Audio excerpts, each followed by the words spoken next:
Pertanyaan sekarang, saya yakin Tuhan saya Allah, tapi Allah nggak kelihatan. Ada alasan tak kenapa Allah nggak kelihatan? Ada alasannya.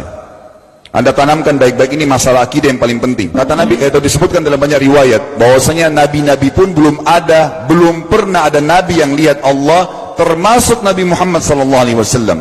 Kita ambil dalilnya dalam hadis Bukhari. Waktu Nabi SAW pulang dari Isra Mi'raj, jemaah sekalian, Aisyah bertanya radhiyallahu anha, berkata, istri beliau, ya Rasulullah, hal tara rabbak, apakah anda waktu Mi'raj ke langit, terima perintah salat, sempat lihat Tuhan anda enggak? Lihat enggak Allah itu bagaimana? Apa jawaban Nabi SAW? Nurun ala nur anna arah. Allah itu cahaya, di atas cahaya, terang sekali, bagaimana saya bisa melihatnya? Artinya Nabi SAW mengatakan, saya sendiri belum pernah lihat bagaimana itu Allah. Contoh sebelumnya Nabi Musa alaihissalam. Nabi Musa waktu menerima wahyu Taurat, itu selama 40 hari, turun Taurat lengkap. Al-Quran 23 tahun baru lengkap. Kalau Taurat 40 hari, nunggu di gunung Tursina. Tursina sebuah wilayah di Mesir sekarang. Itu banyak gunung-gunung batu, ada satu gunung batu yang tinggi, Nabi Musa nunggu di situ. Setiap hari Jibril datang turunin surah, turunin ayat gitu. Setelah berlalu 37 hari dari 40 hari menunggu Taurat turun, Nabi Musa AS tiba-tiba bertanya kepada Allah, mengatakan begini dalam Al-Quran, A'udzubillahiminasyaitonirrajim, Rabbi arini anzur ilaik. Wahai Tuhanku, izinkan aku melihatmu. Aku beriman kau ada ya Allah, tapi aku ingin lihat kau bagaimana. Allah menjawab, tidak mau mengecewakan Nabi Musa. Sebagai manusia Allah mengatakan, lan tarani. Perlu anda tahu dalam bahasa Arab jemaah sekalian, ada 3 kosakata la, tidak yang berarti tidak. Ada la biasa artinya tidak, ada lam dengan mim, lam artinya tidak pernah, ada lam dengan nun, lan artinya tidak akan pernah. Allah mengatakan apa? Lan tarani, kau tidak akan mampu melihatku wahai Musa.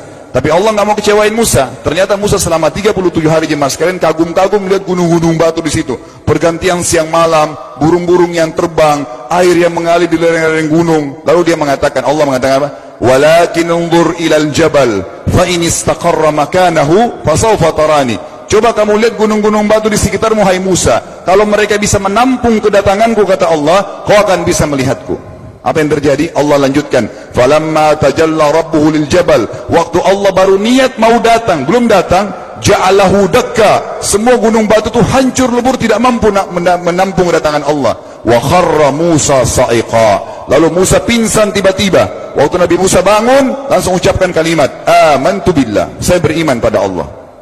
Berarti fakta lapangan, nabi-nabi aja belum pernah lihat Allah. Masih pertanyaan lagi jemaah sekalian, kenapa Allah nggak bisa kelihatan? Saya akan jawab dan tolong ini jadikan sebagai pegangan hidup. Ini landasan akidah kita. Kata para ulama, karena anda kalau sholat, anda mengucapkan satu kalimat yang merupakan jawabannya. Allahu Akbar. Allah Maha Besar. Akbar adalah siga mubalaghah dalam Islam. Sesuatu yang melampaui batas. Maha Besar.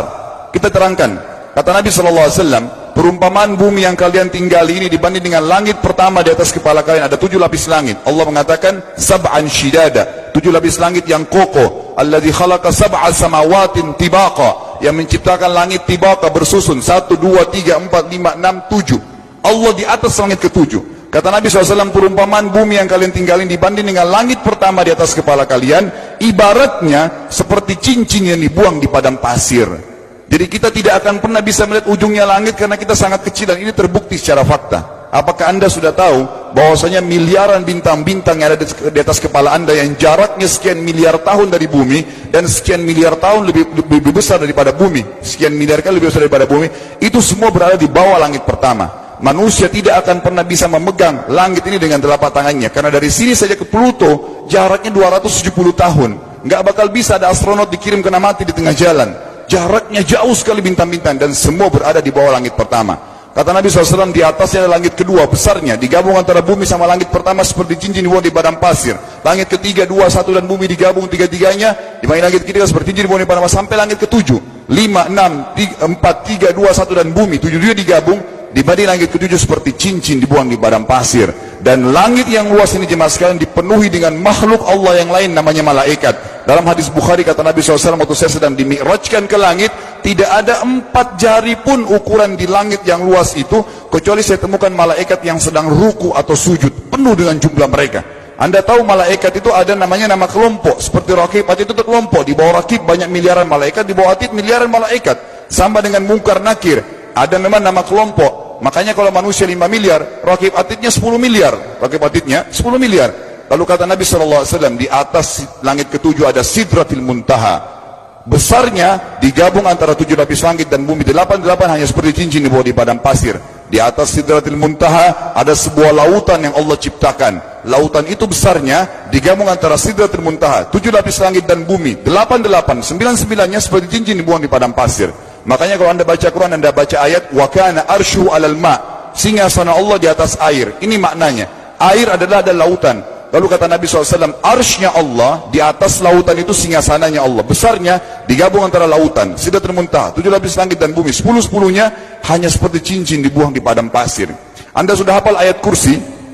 Apa artinya? Ayat tanda-tanda kebesaran Allah. Kursi itu artinya bukan tempat duduk, tapi tempat pijakan kaki raja di singgasana. Kalau raja ingin naik singgasananya di pijakan kaki, itu namanya kursi. Kita baca apa? Wasi'a kursiyuhu as-samawati wal ard. Pijakan kakinya Allah saja sudah menutupi seluruh langit dan bumi ini. Jadi kita mustahil bisa melihat Allah karena besarnya Allah Azza wa Jal. Tinggal kita tutup jemaah sekalian. Kira-kira, lalu bagaimana saya berhubungan dengan Allah? Jawabannya sederhana.